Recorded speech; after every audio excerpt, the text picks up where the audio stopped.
Kaswabe, what we have here is the Toyota Sequoia 1794 Edition TRD Off-Road. Nais ko munang pasalamatan ang Speed 7 Corporation for allowing us na i-film natin ang isang Japanese badass SUV. So sa lahat ng information na kinakailangan mo, ilalagay ko lang dyan sa pin comment below kung magkano ito at saan matatagpuan ang ating showroom dahil marami tayong units dito. So anyway, Kaswabe, coming from the platform of the luxurious pickup truck ng Toyota, which is the Tundra, na ginawa ito para i-compete ang American full-size SUV na Tahoe, which is nandyan yung bigger brother niya na Suburban. Maraming trim level ito, Kaswabe. Isa-isay natin. Base entry is the SR5, nandyan yung Limited, then yung Platinum 1794 being the mid-trim level, TRD Pro and Capstone. So eto naman, nakapackage tayo ng TRD Off-Road. So bagay na bagay ito para sa mga tao na naghahanap ng ultra full-size SUV na meron tayong package or capabilities na merong enhancement when it comes nga pala sa off-road capabilities. So yan ang compelling dyan. And i-check natin kung ano ang difference niya dahil meron itong TRD off-road package. So ibig sabihin, there's some bonuses na mga features laban sa ibang trim level. So let's check kung ano ang notable exterior and interior. So what are we waiting for? Kaswabe, let's begin.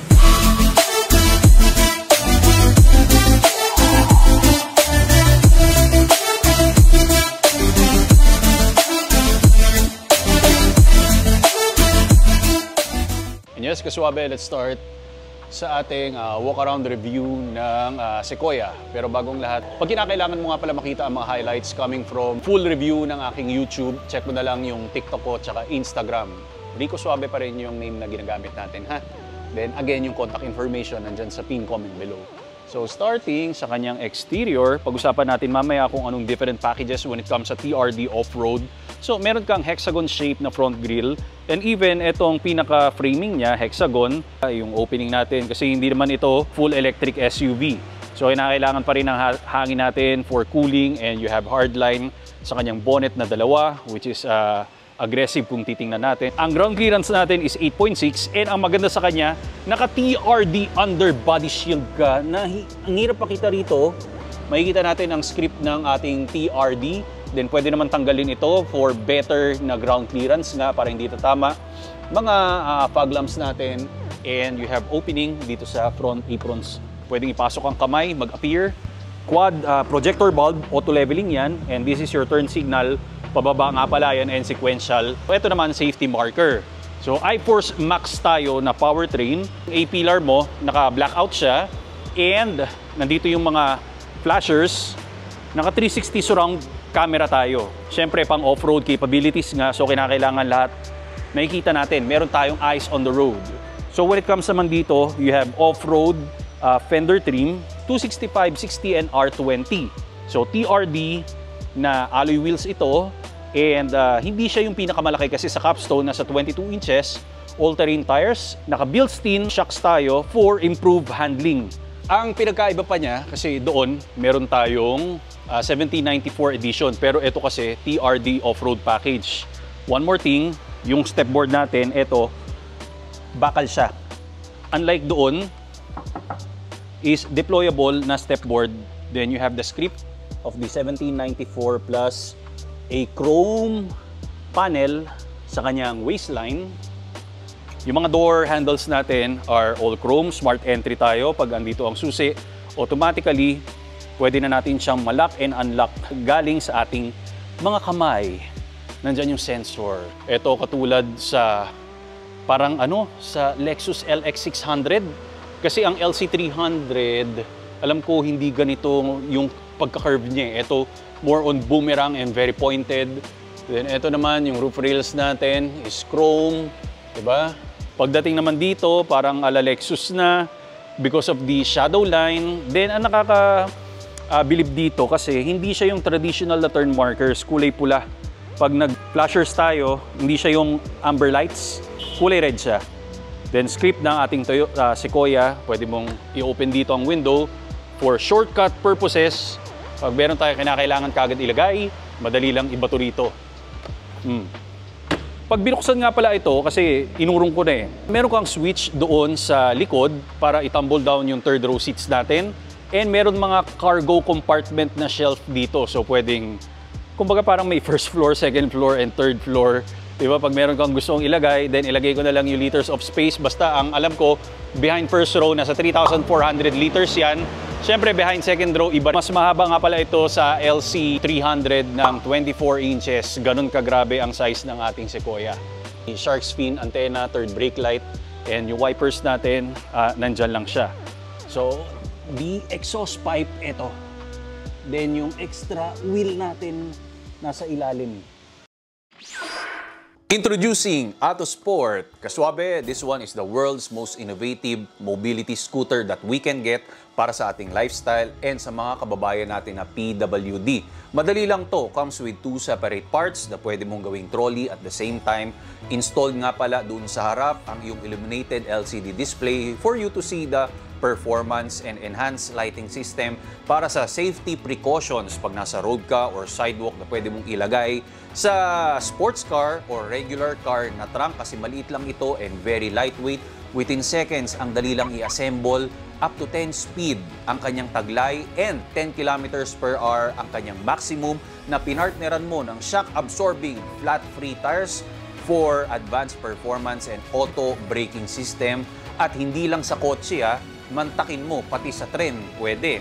And flight approved ang ating baterya. Meron tayong lisensya. So, ibig sabihin, pag nag-travel ka around the world, kayang-kaya mo itong ilagay sa cabin at ibaba mo, ma-assemble mo kagad ito. Ang design nito ay talagang super passionate sila para ipakita sa inyo ang performance. So, ganun lang yon. Be active, be free, be yourself by Autosport. Ang link ay nasa description below para i-check mo na lang kaswabe. Ang baba ng hood opening no? Sana na-adjust to. Meron tayong insulator dito. So, beneath the skin of our Sequoia is a 3.5-liter twin-turbo hybrid V6. So, say goodbye doon sa 5.7-liter na normally aspirated V8, which is yun talaga yung dinedesire ng mga old-fashioned car enthusiasts, even me. Kasi ang sarap pakinggan, di ba? Pero mas powerful naman ito, di ba? This makes 437 horsepower and 790 Nm of torque. Mated nga pala siya ng 10-speed automatic transmission and part-time 4-wheel drive ito kasi syempre nandun yung mga settings natin. Ang top speed niya nasa around 175 km per hour, 0 to 100 is 5.6. Ngayon, ang towing capability niya naman ay nasa 9,000 pounds. Hindi ko lang alam yung exact figures pero nasa 9,000 pounds ito. And payload capacity niya naman is 1,410 pounds. Fuel consumption, 8.5 km per liter pero in real world, again, bawasan natin ng 1/4 kasi professional ang gumawa ng figure na yun na 8.5. So, I do believe mga nasa 5 kilometers lang ito. 5 to 6 kilometers yung pinaka-the best siguro. So, we are done here. Pakita ko naman sa inyo ang interior. Okay, welcome sa ating third row seating and ang configuration natin ay 2+2+3. So, total of 7 seaters kasi naka-captain seat tayo dito sa pinaka-middle row natin. Ngayon, nakakatuwa kasi parang kung ano yung comfort na makukuha natin sa backseat, malapit-lapit na rin halos dito kasi excessive yung space na makukuha natin. So kung i-check mo, this is my knee room. Ang layo, di ba? Oh, tapos komportable naman yung upo ko. And ang makukuha natin, meron kang vents, lights, coat hook, privacy, window shades. Pag artistahin ka at ayaw mong nasisilayan from the outside world, meron kang cup holder, tapos switch, power switch para to recline and incline. Meron kang speaker, pero dito sa right side, you have extra storage. Yung charging point naman natin is Type-C. Dito rin, nasa baba naman yung Type-C. Wala siya rito banda sa D-pillar. So comfortable yung seats natin. Wala kang masabi, I'm loving it. And pwede rin natin tong i-fold pag kinakailangan natin i-max yung cargo space. Pero ayun nga yun, those additional na halos nasa 20 inches coming from the LC300, sobrang komportable ang nakuha natin dito. So lipat naman tayo sa ating back seat. Welcome sa ating VIP seating mga kaswabe and it feels very special eh. So ang tawag nga pala nila sa interior ay saddle tan with real American walnut wood trims ang combination nito. That's why it feels and it looks very impressive and expensive. At mafe-feel mo talaga lahat ng mga materyales dito. Pinagsikapan ang bawat detalye. So isa-isay natin ang meron dito. Meron kang ilaw, vents, grab handle, B-pillar, we have grab handle, door shield mo, mamahalin sobra, brush aluminum. Ito naman, privacy window shades na which is hindi lang siya electronic, okay? Sariling kayod ang pagtakip coming from the outside world. So, meron kang rear pocket, the seats are very incredible. Those armlet, para mas feel mong bossing ka, na-adjust yan. Hindi ko lang makapa. Oy, makisama ka, napapahiya tayo sa video. Nanonood pa naman yung mama at papa ko. Basta na-adjust yan kaswabe, and even sa kabilang seat natin. Ngayon, napakaluwag nito kasi meron kang dalawang cup holder dito, lalagyanan ng phone. Nakita ko, ang daming lalagyan ng cup holders dito. Sa likod, merong 4, 2, sa harap meron pang 2 dito. Then doon sa driver cockpit, meron pa tayong 2. Anyway, sa gitna, again, meron kang climate control, power outlet natin, Type C and Type A. Lahat na ng kailangan natin. Meron kang vents dito, panoramic yung ating sunroof, feel na feel natin yung adventure. Pag sobrang cloudy or makulimlim, ang sarap i-open lang habang nagta-travel. Then dito, talagang yung posture natin pang bossing talaga. Wala na akong masabi. It feels very special here. I think we have to transfer sa driver cockpit. And kakaiba talaga ang presence ng ating Sequoia. Unahin ko yung mga TRD natin na badges dito, and syempre added na mga features sa manibela natin. It's very good to see. Meron kang red marker sa center. Pero sa ibang Sequoia, walang ganito. So very entertaining and very Instagrammable ang ating manibela. Up next is TRD package sa ating gear shifter. Then aluminum yung mga pedals natin for brake and accelerator. So isa-isahin natin yung mga features na nakikita ko. At least yung A-pillar natin, we have grab handle because some other na mga pickup truck or SUV, walang ganyan. 14 JBL speakers tayo. 1794 edition, nandun sa ating front dashboard na real American walnut wood trims. Yung seat natin, very comfortable, and later on, meron tayong magic power adjustment nga pala ito, both passenger and the driver. So dito sa ating center console, ang laki at ang lapad ng ating armrest, ang daming pwedeng gawin kasi meron kang space dito. Pwede mong itago, pwede mo rin tumbuksan. Meron kang mababaw dito na spacing. Pag gusto mo naman ng mas deeper space na kinakalikot, andito, USB Type A and Type C, and ang daming compartment, halos 3, meron ka. For cleaner look, naka-close lang siya. Pero again, pag kinakailangan mo ng added cup holder, yung charging natin na pad is here. Parang 2 ang available mo. Kung hindi naman phone ang kinakailangan mong ilagay, pwede pa rin. Ang drive modes natin, meron kang shifter dito na knob. Option yan for multi-terrain select, tow haul, and DAC crawl. Parang ano yan cruise control na nasa off-road terrain. So para dahan-dahan lang. So pag inikot natin yan, we have 3 drive modes, eco, normal, and sport nga lang. Hindi lang entertaining pag nakita natin sa drive gauge cluster, and part-time 4-wheel drive lang tayo. Pag gusto mong 4-wheel drive, ilipat mo lang yung pinaka-switch natin dito. E-brakes is here. Meron tayong mga toggle switches. Parang nagpapiano ka lang yan. Electronic rear locking differential natin. Hazard. Ventilated and heated na mga seats natin. Hindi mo lang siya pwedeng sabayin. Pero sa iba, pwede mong pagsabayin ng ventilation and pang-warming. Yung rear mirror natin, nagiging digital camera kasi ang haba nga naman ng ating SUV. And syempre for high-tech na features, pag open ng sunroof na tilt and nabuksan ko, sara ko lang para yung AC hindi siya tumakbo palabas. Vanity mirrors with vanity lights, malinaw naman at least kahit papano.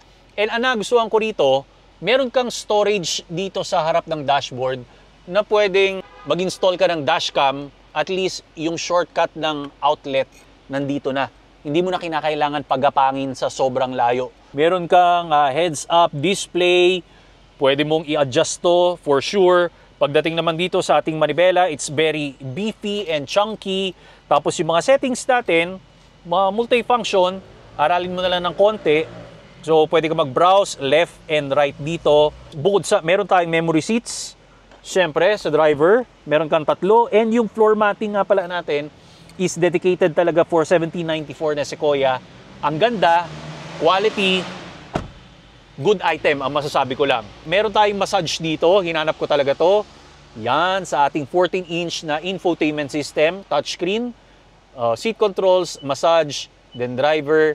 Iba-iba yung choices natin. Meron centripetal, centrifugal, parang refugee, no? Upper body, lower body, and lumbar adjustment. So, gusto ko sa lumbar kasi nagbabasketball ako. Then yung intensity, pwede mong palakasin yung intensity para depende kung hanggang saan makakaya ng katawan natin. So nakikita mo kung saan position kasi nakailaw nga pala dito. So pag lower body, dito sa butt cheek support natin, and pwede siya magkaroon ng extension nga pala dito. So pag medyo nakakaramdam tayo ng fatigue or gusto mo habang may inaantay ka, magpahinga muna tayo, pwede mong i-adjust. Ang centrifugal is upper and lower body, and centripetal naman is pataas, pababa ang centrifugal. Centripetal naman is pababa, pataas. Anong klase ng gusto mong massage? Mamimili ka na lang, Kaswabe. If you are interested with this, Kaswabe, again, yung contact information nandiyan lang sa pin comment below. And don't forget to subscribe and hit the notification bell. Sana makakuha ka rin ng parating namin na bagong Rico Suabe merch. Follow me on Instagram and TikTok. Maraming salamat. God bless. More power and more performance.